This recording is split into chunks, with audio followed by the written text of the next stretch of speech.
अस्सलामुअलैकुम। हमारा आज का टॉपिक है मॉलिक्यूलर फार्मूला। बहुत ही आसान है और छोटा सा टॉपिक है। वो कहता है कि मॉलिक्यूलर फार्मूला हमें एक्चुअल नंबर ऑफ एटम्स बताएगा किसी भी मॉलिक्यूल में।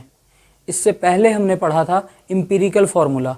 एम्पिरिकल फार्मूले में उसने एटम्स के दरमियान में हमें रेशो बताई थी, लेकिन यहाँ पर वो हमें एक्चुअल नंबर ही बता देगा।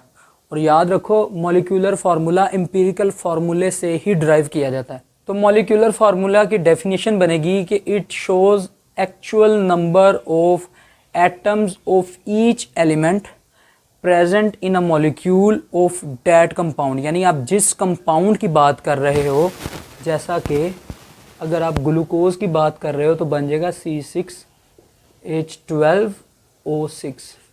ठीक है, तो अब वो आपसे कह रहा है कि ये हमें एक्चुअल नंबर बताएगा।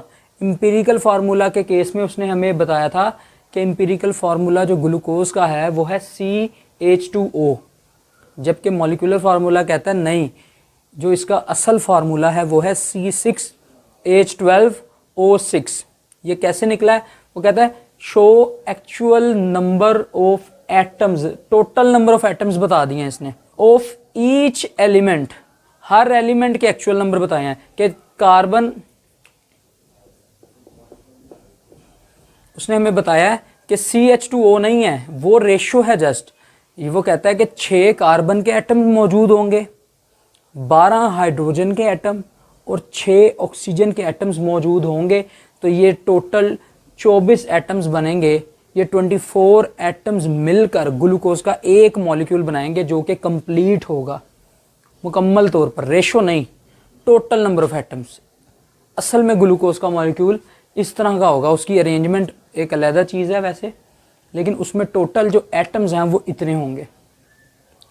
ठीक है जी, वो ये चीज़ कह रहा है present in a single molecule, एक मॉलिक्यूल में जिस भी कंपाउंड की आप बात कर रहे हो। जैसे बेंजीन की करोगे तो बेंजीन एक अलग कंपाउंड है, ग्लूकोज एक अलग कंपाउंड है, ठीक है, वाटर एक अलग कंपाउंड है, इस तरह से। अब वो कहता है कि मॉलिक्यूलर फार्मूला जो है ये ड्राइव किया जाता है एम्पिरिकल फार्मूला से।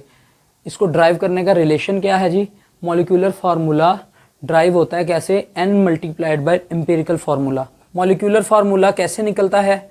एम्पिरिकल फार्मूले को जब आप किसी सूटेबल नंबर से मल्टीप्लाई कर दो, n का मतलब कोई भी मैथमेटिकल होल नंबर है, ये वही होल नंबर है जिसकी एम्पिरिकल फार्मूले में भी बात हुई थी। ठीक है, n जो है वो 1 2 3 4 कोई भी हो सकता है, लेकिन 1.5 नहीं हो सकता, 2.5 यानी पॉइंट वाली वैल्यू नहीं होगी, पूरा एक नंबर होगा। इसलिए वो कहता है कि ये एक होल नंबर है। अब ये देखो, मिसाल के तौर पर अगर बेंजीन की बात की जाए तो बेंजीन का जो एम्पिरिकल फार्मूला है ना वो होता है CH, और मॉलिक्यूलर फार्मूला क्या होता है? C6H6। तो अब यहाँ पर जो 6 है ना, 6 वो हमारा n है। तो ज़रा देखो, जब आप यहाँ पर n को रखोगे, ये देखो ना, CH था ना, और n की वैल्यू अगर आप 6 रख दोगे तो नंबर ऑफ एटम्स हमेशा नीचे लिखे जाते हैं, तो ये बन जाएगा C6H6 इस तरह से। ठीक है, इसी तरह अगर आप ग्लूकोज का रखते हो CH2O, तो उसका भी जो n है वो, n की वैल्यू जो है वो है 6, तो हम n को हटा देंगे और 6 को रख देंगे, तो बन जाएगा C6H, ये मल्टीप्लाई होगा 12 बन जाएगा, और ये मल्टीप्लाई होगा, इसके नीचे 1 होता है, तो ये बन जाएगा। तो असल जो फार्मूला है वो मॉलिक्यूलर फार्मूला है, लेकिन एम्पिरिकल फार्मूला हमें सिर्फ रेशो बता रहा था, तो दोनों को एक साथ कंबाइन कर दिया।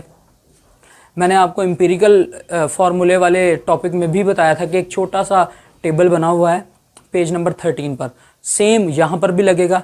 अब वो जितने भी कंपाउंड्स हैं उनके मॉलिक्यूलर फार्मूलाज और एम्पिरिकल फार्मूलाज, ये सारे के सारे आपके MCQs हैं, और आपने इनको बड़े ध्यान से पढ़ना है। ठीक है जी, और बड़े आसान है और पेपर में आ जाता होता है।